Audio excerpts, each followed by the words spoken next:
This podcast is sponsored in part by the Downtown San Diego Partnership, a nonprofit advocate for the economic vitality and growth of downtown. From side-splitting annual dinners to free weekly yoga classes, the Downtown Partnership hosts dozens of can't-miss events each year. Get your tickets now to the annual Taste of Downtown, one of the premier culinary events in San Diego. Experience the flavors of downtown by sampling tasty bites from more than 40 restaurants throughout the Gaslamp Quarter, Financial District, and East Village on September 14th. To buy tickets and learn more about upcoming events, becoming a member, and the partnership's vision for downtown San Diego, visit www.downtownsandiego.org.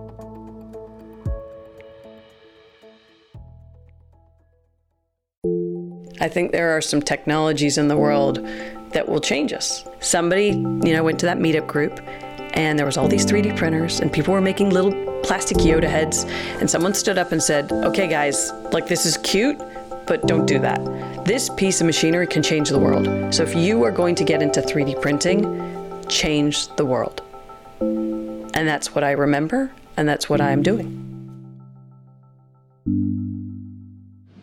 From Voice of San Diego, this is I Made in San Diego, a podcast about the stories behind the region's businesses, the big and the small, and the people who made them what they are.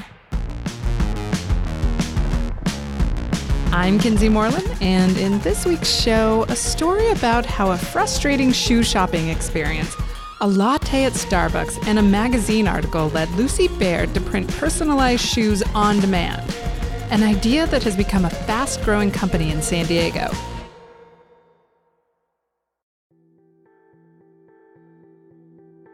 Finding a pair of shoes that fits perfectly can be difficult, if not downright impossible.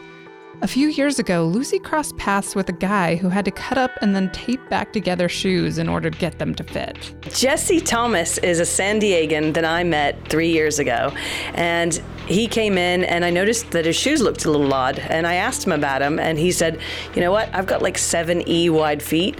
I can't find shoes to fit. So I do things like where I buy shoes, I rip them up, and then I put duct tape all around them so that I can find shoes that fit or modify them to what I have. And I was on this journey of, finding custom shoes for me, and I realized, wow, there's a lot of people that have this problem. And so there he was, Mr. Jesse with the duct tape feet. Like Jesse, Lucy had a hard time finding the right shoes. So after one particularly frustrating day shopping at a mall, she decided to do something. I couldn't find shoes that fit. And I don't have anything medically wrong. I just you put a pair of shoes on, it rubs a little bit here, it slips off the heel. You have to try on too many pairs of shoes. I was like, I don't have time. And I realized when I gave up shoe shopping and went next door to Starbucks for a coffee, that I could have any kind of coffee I want from two little machines, and yet I couldn't get a pair of shoes that fit. And that was where that light bulb moment came off. Her aha moment hit her hard while she sat drinking her latte. She thought about how easy it was to get that customized drink, a grande mocha light with 2 pumps, and she wished she could have similar options for her shoes. At that very moment, she opened a magazine and an article caught her eye. And I opened up the magazine and it was technologies that will change the world. And one of the pictures was of a 3D printer, it was the MakerBot printer, and it said, make anything one of a kind, mass customization. So you decided right then and there over your mocha latte or whatever that you were going to solve this problem? You personally were going to take this problem on and solve it? Yeah, I know. A bit crazy, right? I mean, nothing ever starts oh my God, I'm going to change the world. It just starts as kind of a little itch that you can't scratch. And I was like, I wonder. And I was in a place where I'd left my prior position. I'd traveled across the country. I'd seen things in Alaska, these glaciers, and how the world was really changing. And I said, I want to do something that makes a meaningful impact to the world. I had this personal problem, and so I just started to explore. And over the next couple weeks, I realized it's a big problem, both for people and for the environment, and that there are new ways we could solve it. And then unless you're an entrepreneur, you're never really going to kind of shake things up. And that's how this thing evolved. So I guess more people should drink lattes at Starbucks, huh? That was a big moment for you. Yeah, it's just when you're open to new possibilities, when you look at the world with a different lens and say, what's wrong and what's a different type of solution. You have to be in the right mindset, and that just happened to be that day for me. The company Lucy's built here in San Diego is called Feetz. Feetz customers download an app on their smartphones. The app walks people through a process of taking a few photos of their feet. Those photos are then turned into a 3D model. Using drag and drop tools, customers can choose different colors and styles, and then for about $150, Lucy's team in San Diego uses 3D printers to create a single pair of custom shoes for each customer.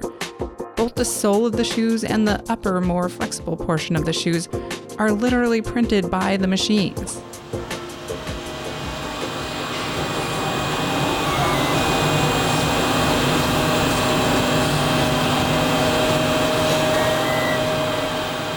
That's the sound of an actual 3D printer spitting out the bright pink plastic sole of a shoe inside Lucy's factory here in San Diego. The factory looks more like a clean, well-organized garage. There's not a lot of waste created in the printing process. Sustainability is important to Lucy. The footwear industry is a big polluter, but because Feetz uses 3D printers instead of traditional manufacturing, the main resource they use is electricity. Plus, about 80% of Feetz current customers send their shoes back after they've worn them out. Lucy has a recycling center on site where she has a staffer who tears apart the old shoes, melts them down, and reuses the plastic to make new shoes. The rest of Lucy's 15 full-time staffers are scientists, engineers, and human cobblers who work alongside a fleet of 100 printers inside the Feetz factory. So you can hear them all having their own little chirping away. Yeah. And you can see the different names. You were just listening to Underdog. Yep, the Feetz staff has named each of the printers, and Lucy says each machine has its own personality. They recently upgraded their fleet of printers, and so now they can print a shoe in about 6 to 9 hours instead of the 24 hours it used to take when Feetz first officially launched last year. Once the shoes are fully assembled, they're put in a box and shipped to the customer's door.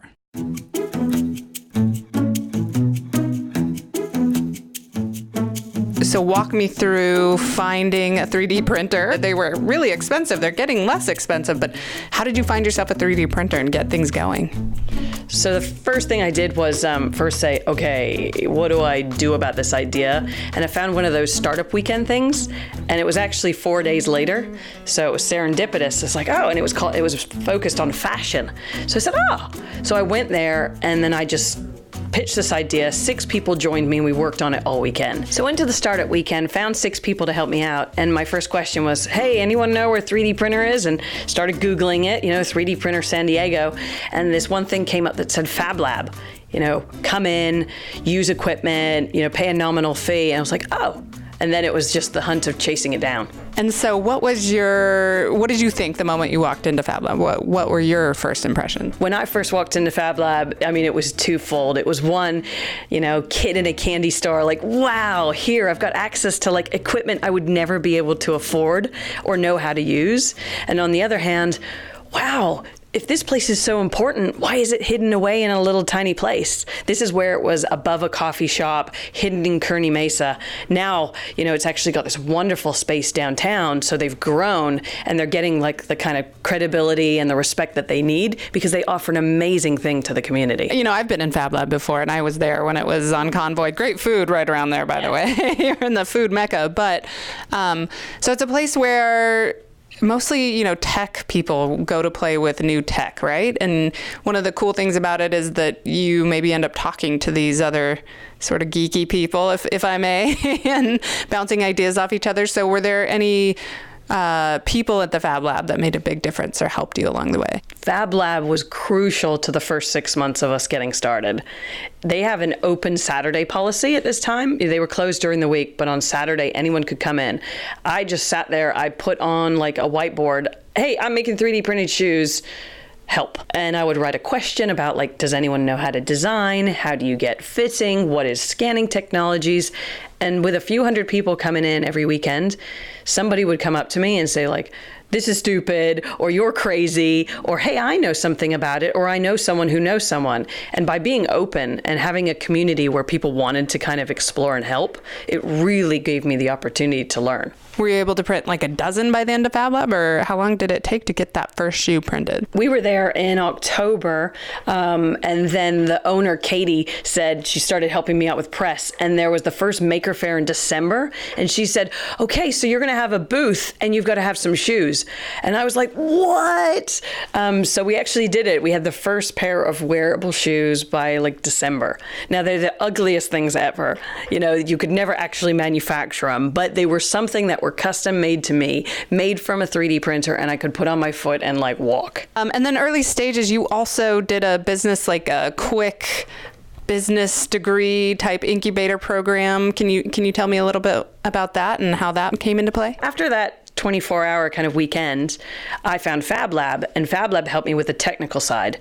But I also was like, well, what's all this stuff for the business? Like, how do you incorporate? How do you find people? How do you raise money?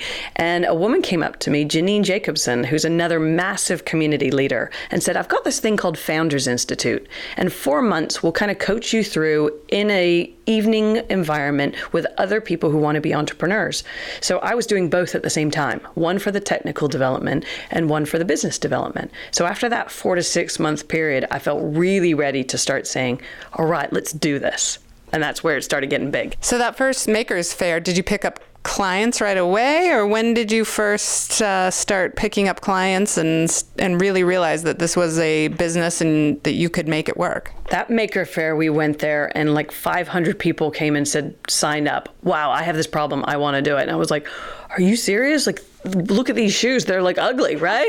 But at the same time, they understood like where this was going to go, and they wanted to be part of the journey. You know, Jesse, we started with that duct tape shoe guy. He was one of those people.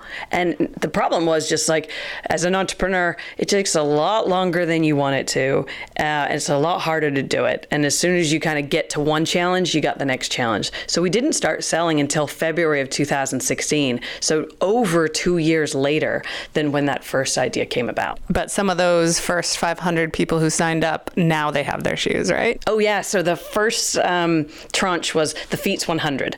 We said this is going to be a special group. The shoes are engraved. They have a Feetz 100 logo on them. Those people are being treated like we get their feedback all the time. They were sold out in 6 minutes. So as soon as we opened it up, all those people that had built up and followed us said like, okay, I'm ready. Hey, let's go. And then we started with women's shoes, and the men's were, hey, what about me? Don't forget me. It took another 6 months before we could get the men's shoe out. And then women saying like, okay, I want heels. And so now it's another 3 months before the women's heels. And then we just keep expanding.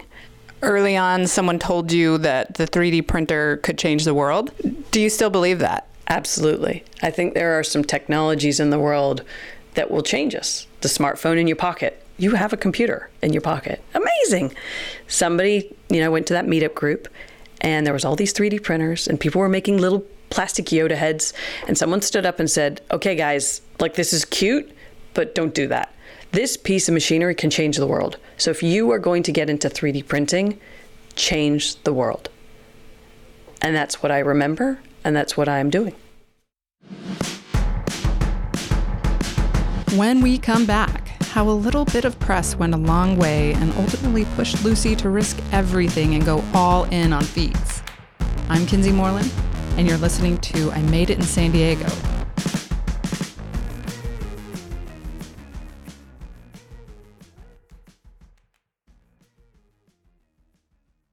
I Made It in San Diego is made possible in part by a proud supporter of Monarch School.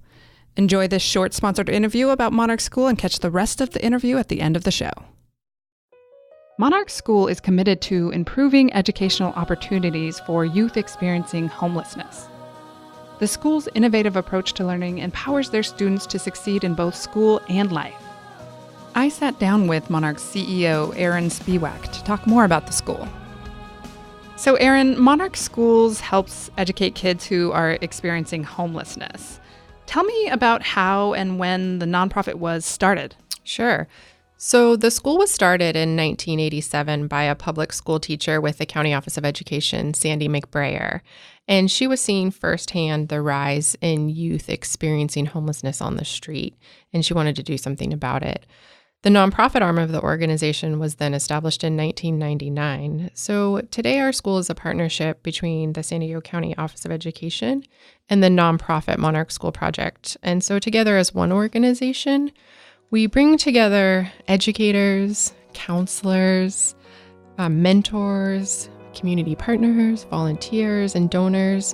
And all of these resources together are what help our students succeed.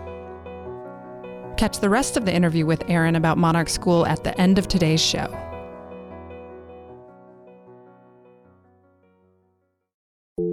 Hey everyone, welcome back to I Made It in San Diego. I'm Kinsey Moreland.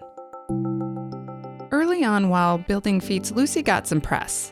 Thousands of people flooded her website after a story about her 3D printed shoes ran on CNBC. 5,000 people signed up to be future Feetz customers. And that was the moment when Lucy said she had to ask herself whether or not she was all in. It was time to either give up her day job and focus solely on Feetz, or give up her business idea entirely. And I thought about it, and I came home and I talked with my husband and said, financially, things are going to get hard. We're going to have to make decisions. We can't live in a house. We're going to have to rent out the house on Airbnb, or we're going to have to go live in a tent. We didn't live in a tent. We lived in an RV by the beach for the next 6 months, right? We had to make hard decisions to make it work. The CNBC article also opened up an opportunity for Lucy in Chattanooga, Tennessee. Chattanooga is becoming a hub for tech startups, especially those using 3D printers. Leaders of a business accelerator program there invited Lucy to move to Tennessee. So they found us. They sent me an email and said, hey, we are doing a 3D printing accelerator program in the summer. We're going to have 10 companies that are focused on 3D printing. We're going to give you all the resources that you need. At the end of the summer, you do a pitch. We will bring investors, but nothing's ever guaranteed. And we're here to support you. Listen to what Chattanooga is doing, San Diego leaders, right? Yeah, no, seriously. I've talked to some people at the economic development here and saying that community sticks together. They're committed from, the government at the state level to the local mayor, to the funding, to the small companies. Everyone is working together to do this. Yeah, and of course everyone disagrees on certain things, but at the same time they still come back to some mandates, and they get a few good community leaders that just sit together, plan this out, and work together. So that sounds ideal for a business startup. Why did you come back to San Diego? Everything comes down to, as you're growing, what's the right thing to do at that stage of the company. We got to a point where we needed to hire amazing talent, and no matter what we did, we brought them to Chattanooga, and they loved it. No one would say, I'm willing to take that risk to move to a new location, because what's my backup plan? Startups have a high failure rate, and it's I would move here with my family or on my own, and then what happens if, And so San Diego was a much easier place because people are migrating here in and out all the time because of things like the weather and the tourism environment. There's a lot of big established companies here from government and textile industries. That means that labor forces are a lot easier to hire. And you're hiring now? Always hiring. Right now, we've got senior engineers, we've got some summer interns, we've got industrial footwear designers, and of course, the physical cobblers. So entry level all the way up to senior level. At this point, you're just in growth mode. How do you describe where you are right now as a company? I would say growth mode. It's a wonderful thing to actually have physical product. So you're saying, we've gone past our MVP. We've gone past our prototype. We've started to make some money. We're learning about our customers. And now it's the challenge of customers have feedback. They have ideas. How fast can we react to that? And then big companies come and say, could you be in 30 stores in a month? And we're right, scratching my head. Sure. The answer is always yes. And then behind the scenes, you work out how you're going to make that happen.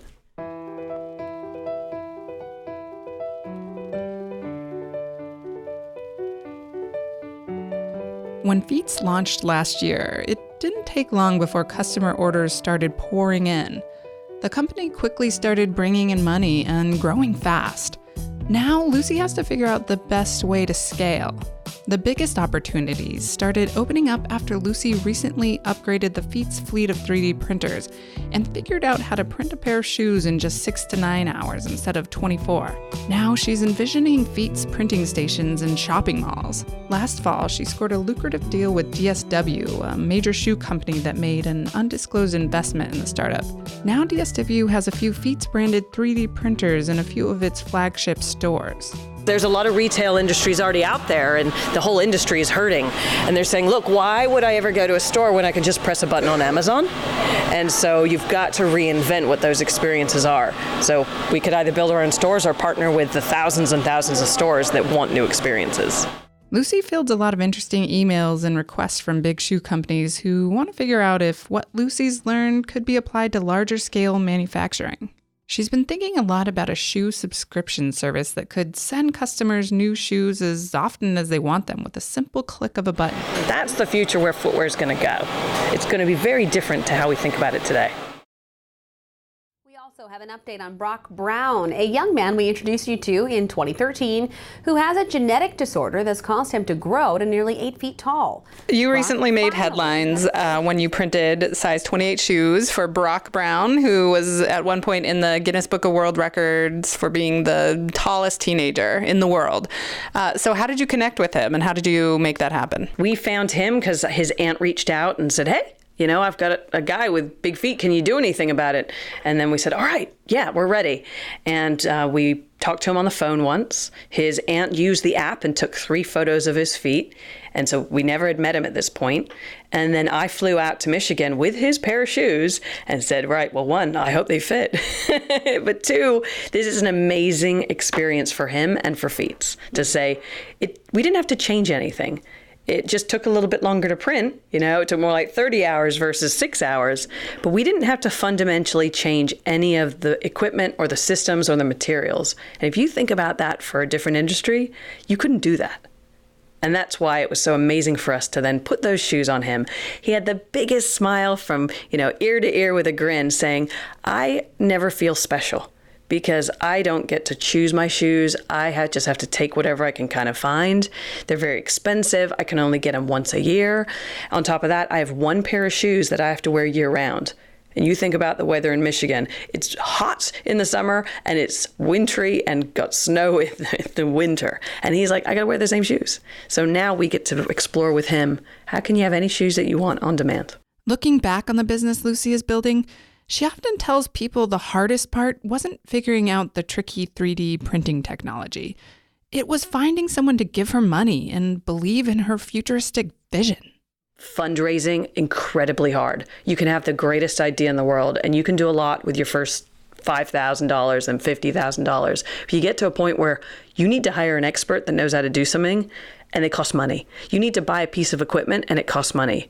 And it's like, what do you do? And you have to constantly tell and convince people to give you money, and means you don't do anything on the business. And they're like, well, what have you done? And I'm like, well, I can't do anything because I've got no money. And you're like in this chicken or egg situation. And it's so frustrating.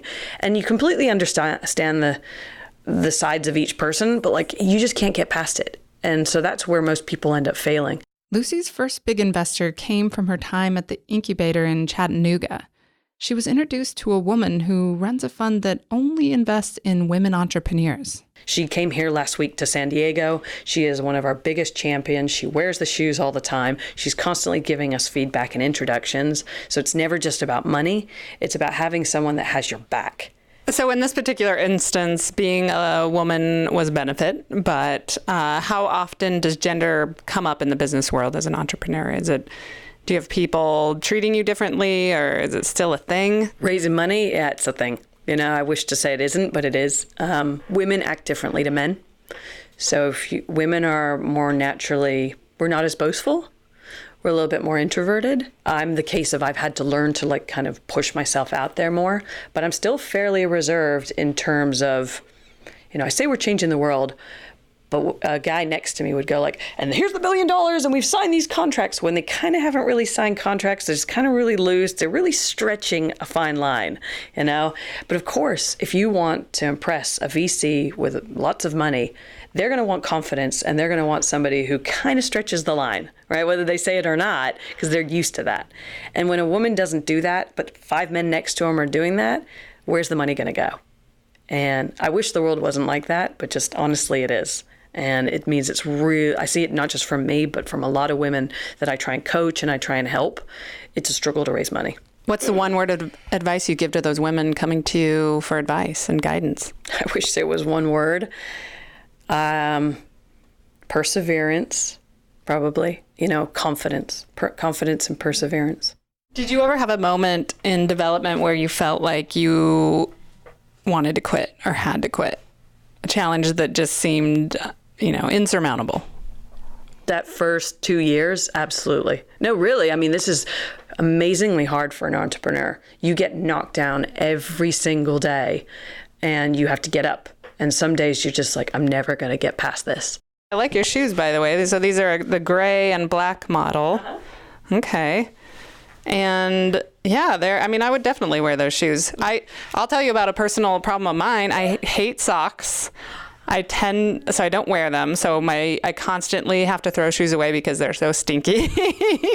So then I end up buying like cheap shoes because I'm like, well, I'm only going to wear them for like 6 months. And then the second they have that yucky foot smell, I'm going to toss them. So would Feetz shoes solve my problem? Yes.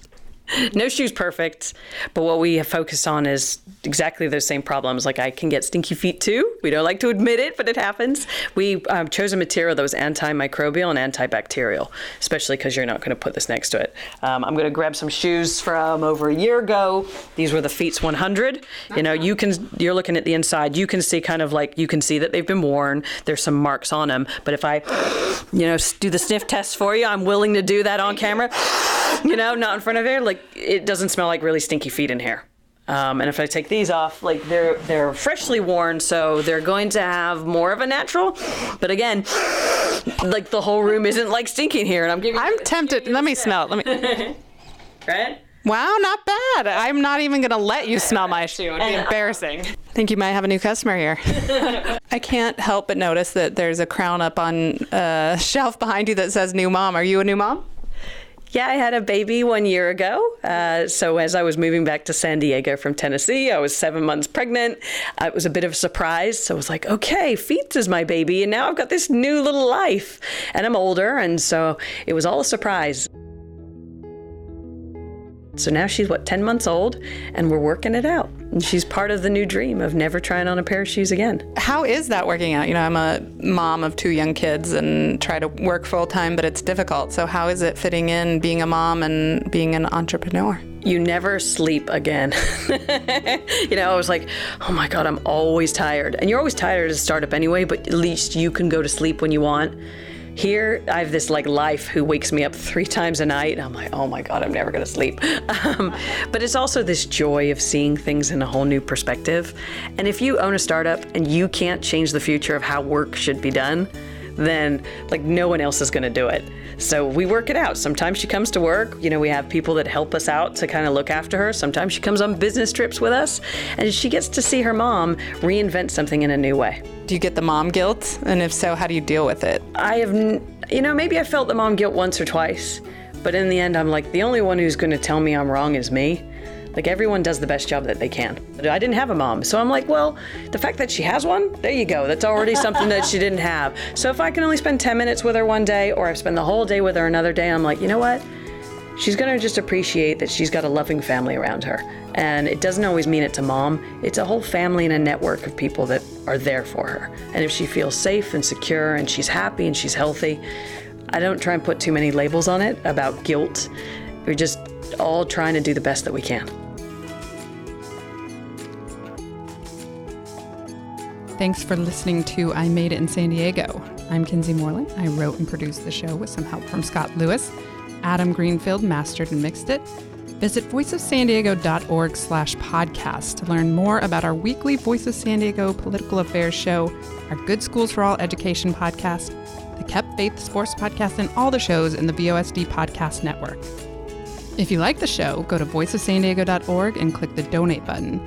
Or if you'd like to sponsor it, contact Aaron at aaron@vosd.org.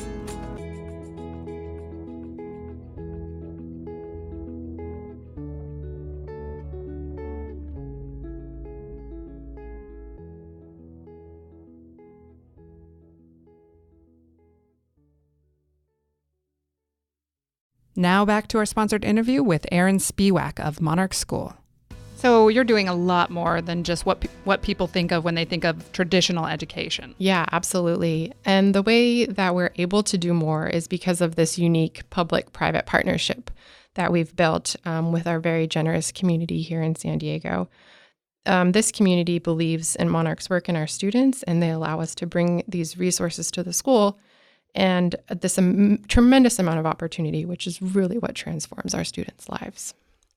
So right now, it seems like San Diegans are more aware and sort of galvanized around the issue of homelessness.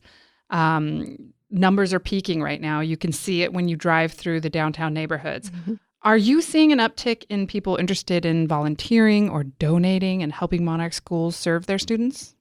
There certainly is a lot of public attention right now around the homelessness issue, and rightly so. It's a serious issue that requires all of us to come together and make sure each person in our community has access to housing, employment, mental and physical health, and of course, education. We regularly hear from communities around the country interested in Monarch's work and our approach to education. So this isn't just an issue for the San Diego community, but really for our country overall. It's a very exciting time for us as an organization, and we're motivated and energized by the investment the community is making and the attention that the issue is garnering right now. And we're excited to see continued progress at Monarch and addressing the issue overall in our community. So how can people get involved? Can they just show up and volunteer? Do you have a structure, a program that people can reach out to and get involved? Absolutely. We have about 150 regular volunteers. And they're doing a variety of activities. They're working in our garden. They're volunteering in our butterfly boutique, which is where kids can go shopping and get a toothbrush or a new pair of shoes or a clean pair of underwear. They're working as literacy tutors. So we're focused on advancing our students' reading levels as quickly as possible based on the gaps in their education. So we have regular tutors coming in, working one-on-one with students. Mm-hmm. We also have career guidance and workshops for community leaders and professionals coming in and working with our high school students to prepare them, and community partners in the form of businesses that are hosting our students for internship opportunities and preparing them for the world of work. So there's many different ways that the community members can get involved with Monarch. And over the years, it's grown into a successful nonprofit business, and it employs dozens of people, manages millions of dollars in assets. Since this is a business podcast and theoretically business people are listening and interested, can you share any secrets to your success? How'd you do that? Yeah, I actually have an MBA, and I was the only person in my class that was moving into the nonprofit industry. So it's been an interesting experience for me to take that business experience and move into the nonprofit sector. And a lot of it does translate. We do have the same HR issues, same finance and accounting issues as a for-profit. It's just that our bottom line gets reinvested into our organization. So we have investors, customers, employees, and despite our tax status, we see ourselves as an important business in the San Diego community, and that more than anything, we should operate efficiently and effectively. To learn more, visit www.monarchschools.org.